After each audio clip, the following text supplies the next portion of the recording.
Belum, Bu. Malah, ya wes, apa?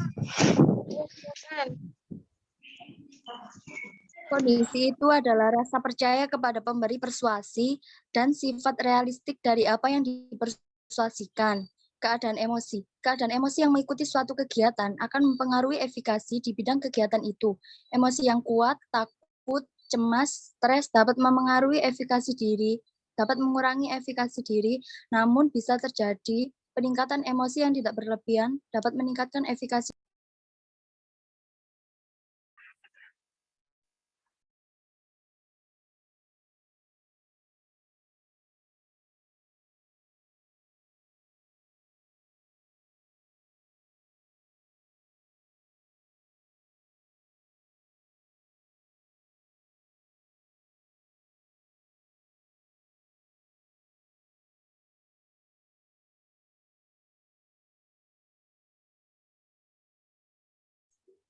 Pengertian goal orientation.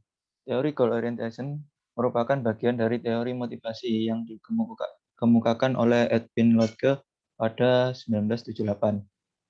Teori ini menegaskan bahwa individu dengan tujuan yang lebih spesifik dan menantang kinerjanya akan lebih baik dibanding dengan tujuan yang tidak jelas, seperti melakukan apa yang terbaik dari diri kita. Tujuan mudah yang spesifik atau tidak ada tujuan sama sekali.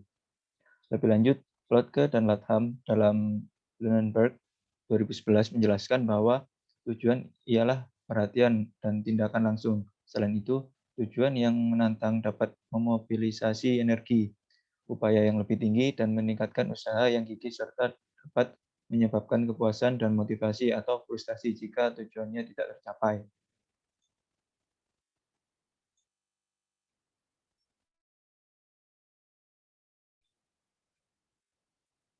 Karakteristik goal orientation menurut Nichols dalam S.C. Hung, Pintrich, dan Mitch 2008, karakteristik goal orientation dibagi menjadi dua, yaitu yang pertama, task-involved goal, merasa sukses ketika mempelajari hal yang disukai, merasa sukses ketika mempelajari yang ingin diketahui, merasa sukses ketika mempelajari sesuatu yang memunculkan suatu ide. Dua, ego-involved goal, merasa sukses saat menjadi pintar, lebih mengetahui atau lebih berwawasan luas daripada orang lain, dan mendapat hasil tes yang tinggi.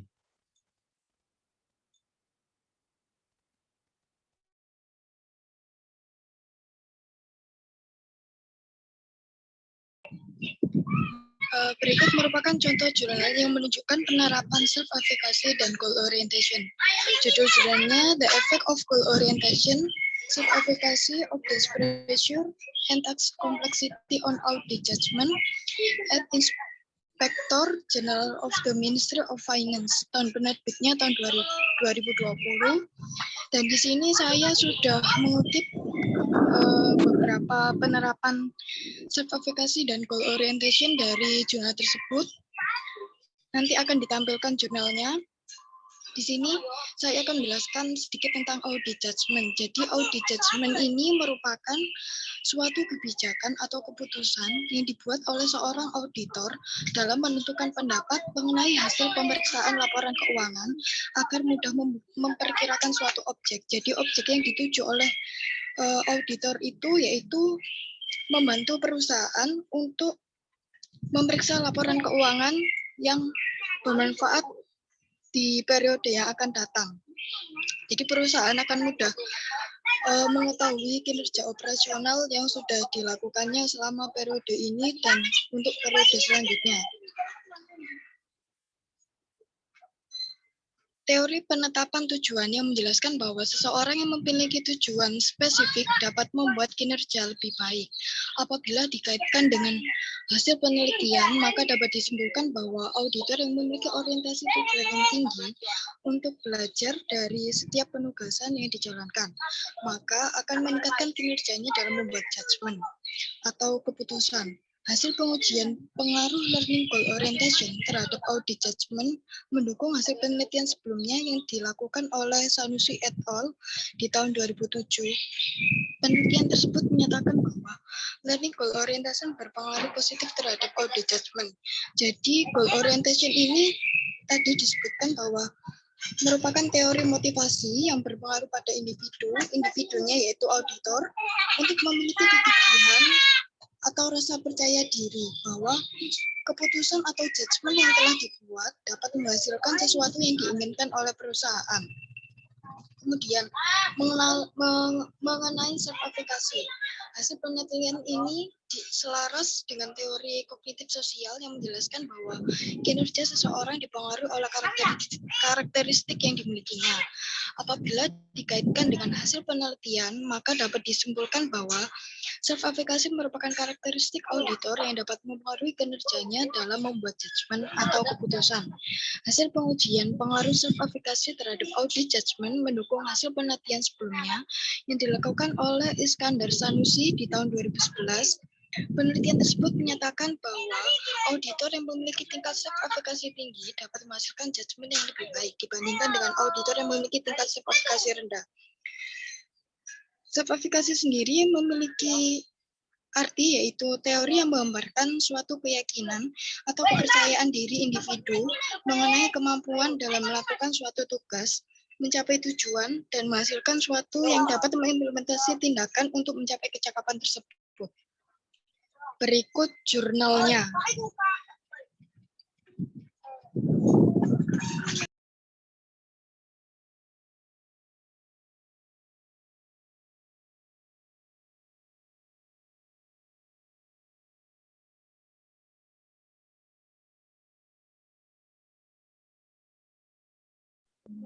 Sudah selesai? Sudah apa belum? Sampun Bu, monggo. Apabila ada tambahan atau dari teman-teman yang bertanya, Ya, harus tanya dulu. Nanti kalau nggak ada yang tanya, saya tak bertanya.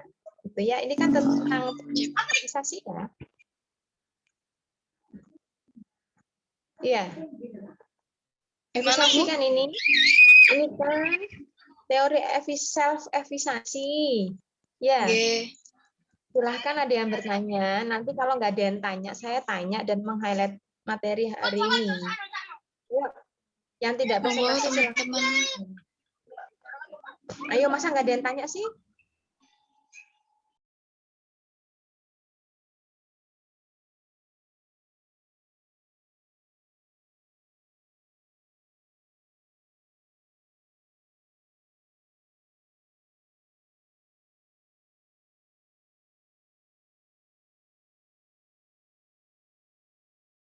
Sudah apa belum? Ayo yang bertanya, yang tidak presentasi hari ini.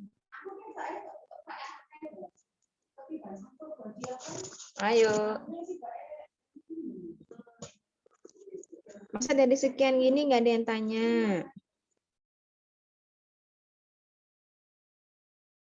Saya tunggu bentar lagi.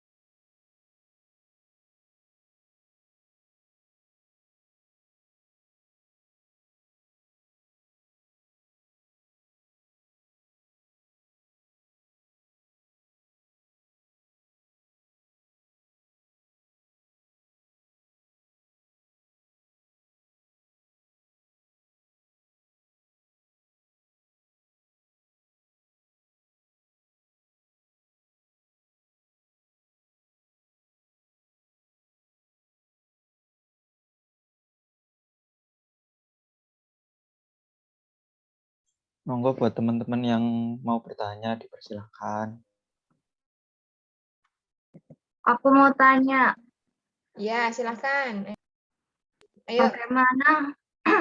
bagaimana cara untuk membangkitkan efikasi diri bila menghadapi masalah? Sudah.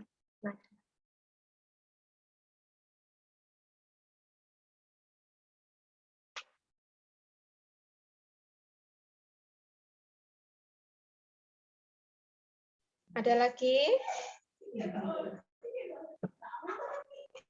Ada lagi yang tanya?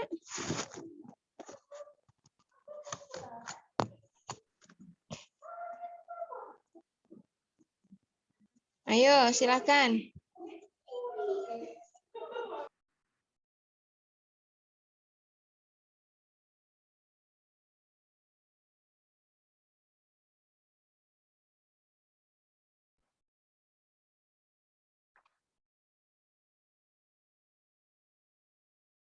Kalau enggak ada, silakan jawab, Mbak.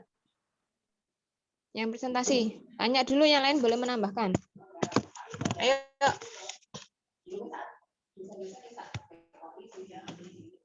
Ayo. Gimana?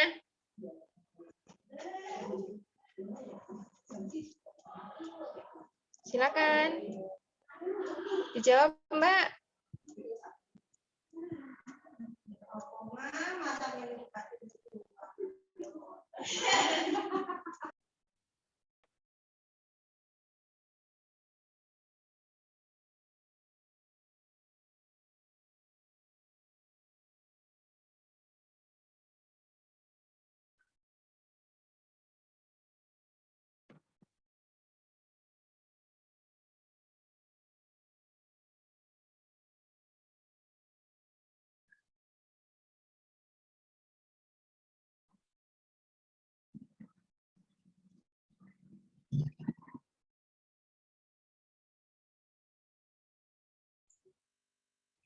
Saya akan mencoba menjawab untuk pertanyaan yang tadi, bagaimana cara meningkatkan self-efficacy.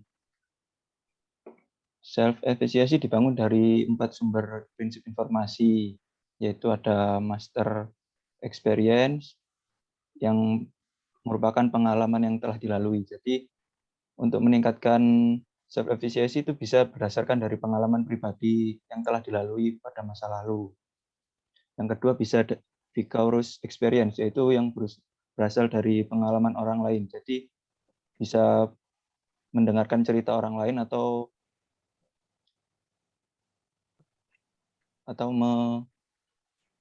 bisa menceritakan masalah yang terjadi pada diri ke orang lain. Jadi bisa dibantu untuk meningkatkan self-efficacy.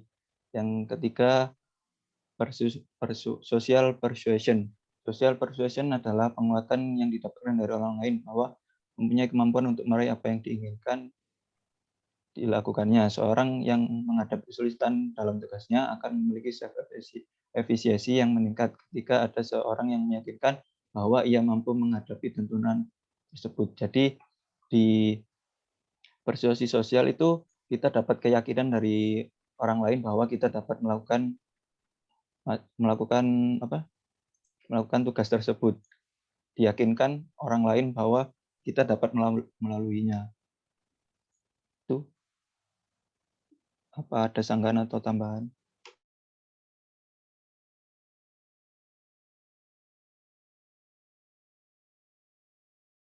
Ayo, silahkan. Ada yang bertanya atau menyanggah atau menambah?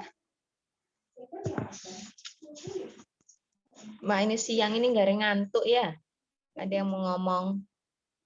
Apalagi Mas Aldo itu ngezoom belakangnya kasur ya.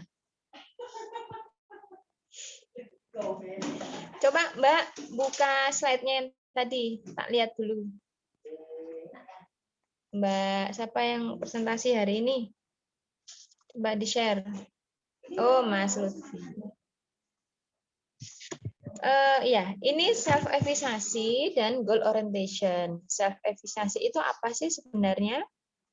Kalau di Inggris kan self, keyakinan, kepercayaan diri.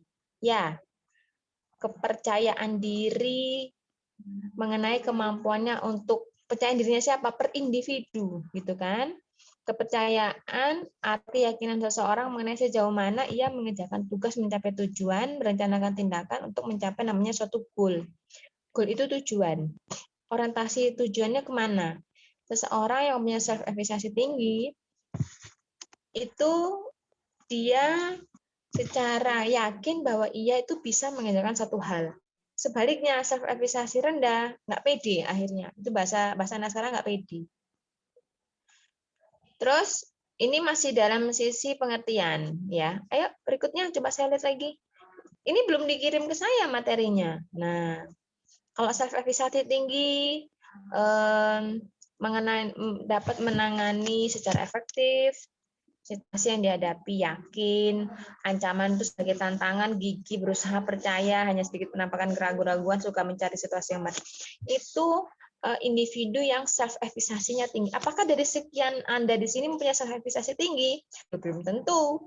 Ya, ada juga yang tinggi, ada yang menengah, ada yang juga yang rendah. Tergantung, kalau saya bilang sih tergantung masalah yang Anda hadapi, gitu ya, dan tergantung dari masing-masing individu itu sendiri.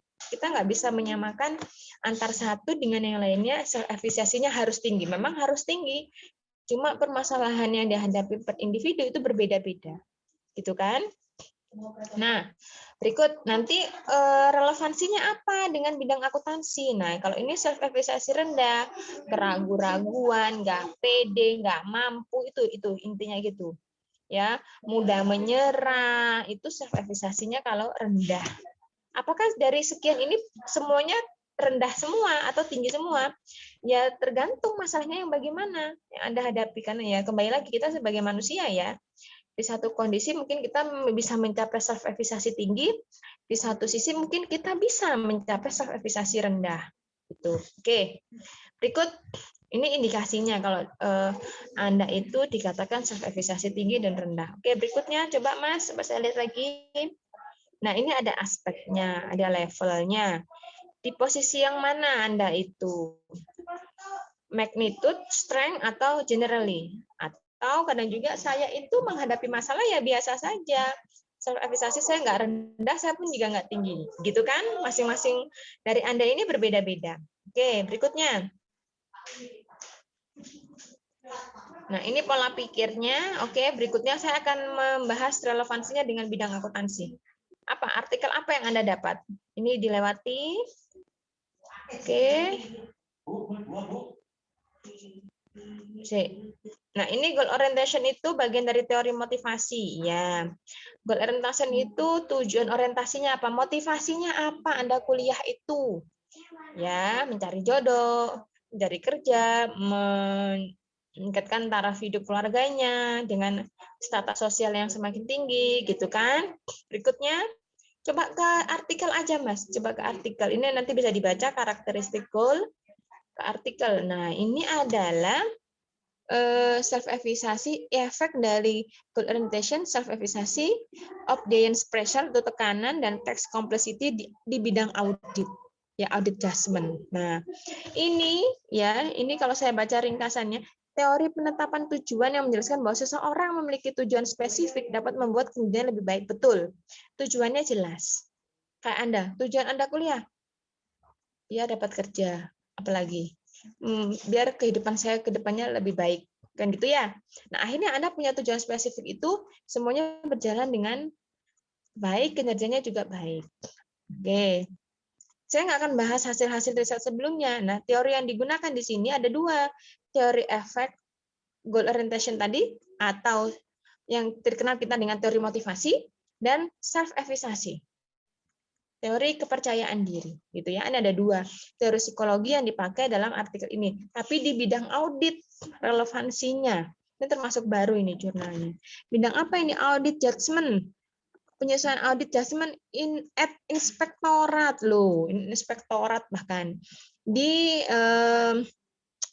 pengendalian internal secara umum, Ministry of Finance di bidang departemen atau keuangan. Ya. Jadi seseorang punya kepercayaan diri dan tujuan yang pasti kalau direlevansikan dengan bidang akuntansi. Apakah bisa di bidang yang lain, Bu, selain audit? Bisa. Misalkan Anda dalam proses akademik, proses pembelajaran akuntansi, tujuannya apa? Motivasinya, kuliah, keakademikannya, kemudian self-efisiensinya, bagaimana keyakinan Anda terhadap perkuliahan akuntansi, khususnya di masa pandemi ini bagaimana? Itu ya, self-efisiensinya rendah atau self-efisiensinya tinggi. Tujuannya jelas, spesifik, atau secara general saja. Oke, itu sedikit highlight dari saya untuk materi hari ini. Ada pertanyaan? Silahkan. Siapa bertanya? Sudah bisa dipahami ya? Anda semua itu punya goal orientation masing-masing, tujuan motivasi kuliah sendiri-sendiri, tujuan hidup, dan punya self-efisiensi, entah di level yang mana, rendah, menengah, atau tinggi. Gitu ya. Bisa dipaksakan, Bu? Ya harus, sebenarnya tergantung kondisi yang kita hadapi. Tergantung kondisi lingkungan juga. Kalau lingkungan mendukung, saya punya self-efficacy tinggi, tapi kalau lingkungan tidak mendukung, saya mungkin berada di level yang menengah atau bisa yang bawah. Oke. Silakan siapa bertanya. Sudah jelas ya? Berikutnya nanti tolong lebih aktif lagi ya, masa cuma satu pertanyaan saja. Jadi bahasa-bahasanya itu ketika dijelaskan mudah dipahami. Makanya ketika membaca artikel ya disesuaikan saja dengan bahasa-bahasa atau penjelasan yang lebih mudah dipahami. Misalkan self-efficacy, tingkat percaya diri, PD-nya tinggi atau rendah sih? Gitu ya. Oke, siapa bertanya sebelum saya leave, karena saya di sini ada rapat dengan akademik. Ada pertanyaan? Cukup ya untuk hari ini. Minggu depan kita sesuai jadwal harinya, sekarang sudah tidak tanggal merah, tapi di atas jam 9:30 ya, minggu depan ya. Kalau bisa 2 kelompok, jangan 1 kelompok, biar cepat. Self-efficacy dengan teori apa? Itu ya Mbak Bella ya? Mbak Bella? Iya, Bu. Oh ya, Bu, untuk besok itu jam 8-nya sudah ada kelas. Ya, saya siang aja, enggak apa-apa. Siang aja. Ya, Saya nggak bisa 11 mungkin ya, Bu. Ya, nggak apa-apa, saya siang. Itu 2 kelompok ya. Iya. Nah, mungkin itu dulu hari ini, karena yang kelihatan ngantuk banget ya siang-siang, terus disuruh kuliah lagi ya. Minggu depan saya 10:30 aja, tapi 2 kelompok. Tolong disiapkan materinya dengan baik. Oke, saya akhiri. Assalamualaikum warahmatullahi wabarakatuh. Recordnya di WA kan, di email ke saya ya. Waalaikumsalam. Waalaikumsalam warahmatullahi wabarakatuh.